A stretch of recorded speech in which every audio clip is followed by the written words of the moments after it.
আসসালামু আলাইকুম, সয়েল ওয়ার্ল্ডের সবাইকে স্বাগত জানাচ্ছি। আজকে আমরা রয়েছি ঢাকা বিশ্ববিদ্যালয়ের মল চত্বরে। আগামীর বাংলাদেশ কেমন হবে, আমরা কিছু শিক্ষার্থীর সঙ্গে কথা বলতে যাচ্ছি।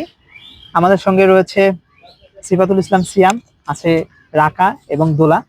সো তোমাদের কাছে প্রথম আমার প্রশ্ন, দীর্ঘ 17 বছর পর নতুন একটা বাংলাদেশের স্বপ্ন, জুলাই অভ্যুত্থান পরবর্তী বাংলাদেশে নির্বাচন অনুষ্ঠিত হলো। সো সিয়াম, আপনি আগামীর বাংলাদেশকে কেমন দেখতে চান?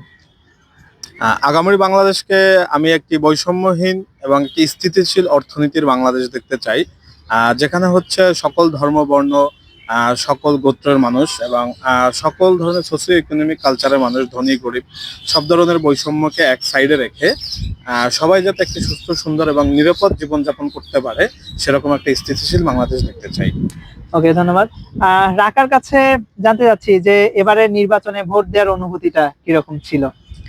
আসলে এবার প্রথমবার ভোট দিয়েছি, খুবই ভালো লেগেছে।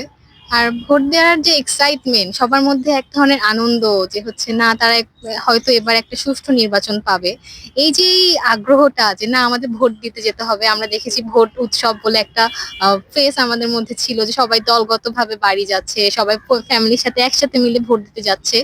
এই জিনিসটা অ্যাকচুয়ালি যাবৎকালে আমার দেখা হয়নি, এবারই প্রথম। আর ভোট নিয়ে মানুষের অনেক আকাঙ্ক্ষা আছে, নতুন সরকার নিয়ে মানুষের অনেক আকাঙ্ক্ষা আছে। আমি বলবো যে আমাদের এবারের ভোটটা সুষ্ঠু হয়েছে এটা অ্যাকচুয়ালি বলা যাচ্ছে না, তবে আমি বলবো যে হ্যাঁ, অন্যান্য বারের থেকে এবারেরটা ডিফারেন্ট ছিল, অনেক ওকে, আনন্দদায়ক একটা ওকে, পরিবেশ ছিল। রাকার মতে এবারের নির্বাচনটা সুষ্ঠু ছিল, সে ভোট দিয়েছে নতুন ভোটার হিসেবে। সো দোলার কাছে একটু ফিরতে চাই। কি মনে হয় জুলাই অভ্যুত্থান পরবর্তী বাংলাদেশ, আমাদের স্বপ্ন নিয়ে নতুন একটা পথের দিকে যাত্রা অগ্রসর হচ্ছি, তো কি মনে হয় যে সামনের বাংলাদেশটা নিরাপদ সুষ্ঠু হবে কিনা, কি মনে হয়? এখন এটা নিশ্চিত করে কিছু বলা যাচ্ছে না, কিন্তু আমি সরকারের কাছে এটাই চাই যে অন্তত একটা নিরাপদ বাংলাদেশ। প্রথমেই আমি বলবো যে নিরাপত্তাটা খুবই জরুরি। নিরাপদ বাংলাদেশ চাই আমার খুবই, বিশেষ করে আমরা যারা মেয়েরা আছি, যারা নিরাপদভাবে চলাফেরা করতে পারি, সেটাই হচ্ছে চাই। এরপরে আইনের যে একটা ইয়ে আছে, আইন বাংলাদেশে অনেক ধরনের আইন আছে, কিন্তু সেটা আসলে কার্যকর ভাবে করা হয় না। আমি নতুন সরকারের কাছে এটাই চাই যে আইনটা যাতে একটু যাতে কার্যকরের ব্যবস্থাটা সবসময় সব জায়গাতে হয়। কিছুক্ষণ আগেও একটা আন্দোলন দেখলাম। রাইট। তো যে কোনো বিষয় হোক, যে আমাদের দেশে যে ধরনের ক্রাইম গুলো হচ্ছে, যে ধরনের মানুষদের প্রতি হচ্ছে শোষণ হচ্ছে, নিপীড়িত হচ্ছে, তাদের প্রতি আমি বলবো যে তারা যে আন্দোলনটা করছে, তাদের আন্দোলনটা সার্থক হোক, এটাই চাই যে সরকারেরা এটা একটু কড়াকড়ি ভাবে দেখুক এবং এটার একটা আইনগত ব্যবস্থা নিক, যাতে একটা মানুষ ক্রাইম করতে গেলে ভয় পায় যে না, করা যাবে না, বাংলাদেশে অন্তত কোনো ক্রাইম করা যাবে না, আমার একটা শাস্তি হবে। এই ভয়টা যাতে থাকে, আমি এটাই চাই, নিরাপত্তাটা আর আইনটা একটু কার্যকর হোক।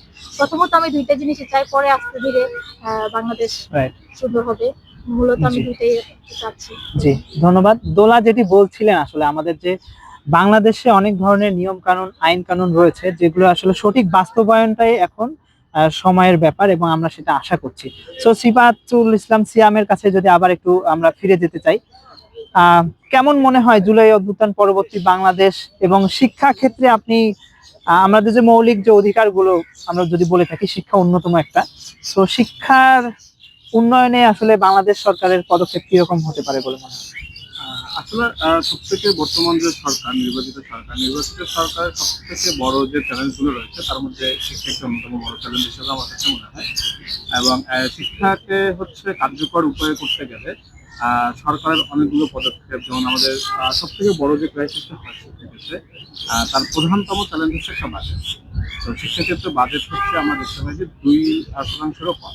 তো এই 2% বাজেটটাকে প্রথমে বড় করতে হবে। তারপর হচ্ছে এই 17 বছরে যে শিক্ষা খাতে আমরা যে ধরনের দৌরত্ব দেখেছি, শিক্ষা ক্ষেত্রে যে ধরনের আমরা যে জিনিসগুলো দেখেছি, যে আমাদের শিক্ষা আছে, বাট হচ্ছে শিক্ষার যে একটা ফল, সেই ফলটা বাংলাদেশ কখনো ভোগ করতে পারছি।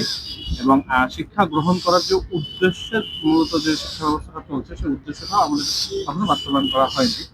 তো সরকারের সব থেকে বড় চ্যালেঞ্জ হবে কারিকুলাম